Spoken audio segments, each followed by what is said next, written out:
এই ভবিষ্যৎ নির্মাণের জন্য আমি এনসিপির এই রাজনীতিতে এই অংশগ্রহণ এবং এই জাতিকে নেতৃত্ব দেওয়াকে আবারও মনে করে আমাদের জন্য একটি রাজনৈতিক বিশাল বিজয়।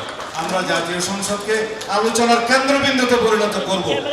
গণতন্ত্রের মাঠে এনসিপির যাত্রা রাজনৈতিক দল হিসাবে যেদিন শুরু হয়েছিল সেদিন থেকে আমি আশাবাদী হয়েছি এদেশের রাজনীতিতে আমাদের তরুণদের অংশগ্রহণ আমাদেরকে আরো বেশি মর্যাদাবান করবে, উৎসাহিত করবে, এদেশের রাজনীতিকে অনেক বেশি বেগবান করবে এবং তারুণ্যের চাহিদাকে ধারণ করে এই দেশকে এগিয়ে নিয়ে যাবে। গণতন্ত্রের মাঠে শত ফুল ফুটবে, অনেক ফুলকে আমরা দেখেছি যারা শুধু রাজনৈতিক সাইনবোর্ড হিসেবে ব্যবহৃত হয়, কিন্তু এনসিপি যেন সত্যিকার অর্থে এদেশের মানুষকে প্রতিনিধিত্ব করে, দেশের জনমানুষের আকাঙ্ক্ষাকে ধারণ করে।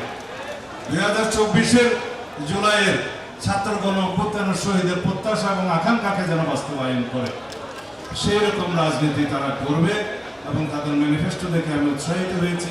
পুরো ম্যানিফেস্টো আমার মনে না থাকলেও আমি সেই ম্যানিফেস্টোর দিনে নাহিদের দাওয়াত পেয়েছিলাম, যেহেতু আমি নির্বাচনী এলাকায় ছিলাম সেজন্য আসতে পারিনি।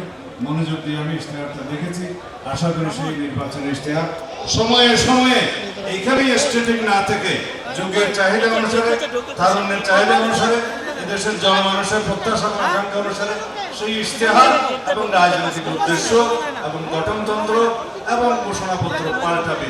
তারা কখনো রাজনীতিতে এগিয়ে যেতে পারে না।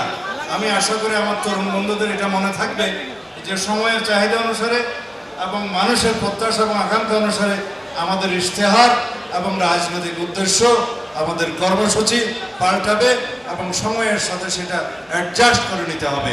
তাহলে এই রাজনীতিতে টিকে থাকা যাবে। রাজনীতি কোনো স্ট্যাটিক বিষয় নয়, সেটা গতিশীল বিষয়।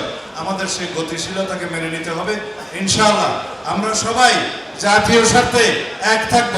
জাতীয় সংসদে আমাদের মধ্যে তর্ক হবে, বিতর্ক হবে, বহুমত হবে, কিন্তু জাতীয় স্বার্থে আমরা ঐক্যমতে থাকব এবং জাতীয় স্বার্থকে প্রাধান্য দিয়ে আমরা জাতীয় সংসদকে আলোচনার কেন্দ্রবিন্দুতে পরিণত করব। আগে আমি বলতাম জাতীয় সংসদটা ছিল বিন্দু, কেন্দ্র ছিল অন্য জায়গায়, গণভবনে। সুতরাং আমরা সেই জায়গা থেকে বেরিয়ে এসেছি। এখন জাতীয় সংসদ হবে আলোচনার কেন্দ্রবিন্দু।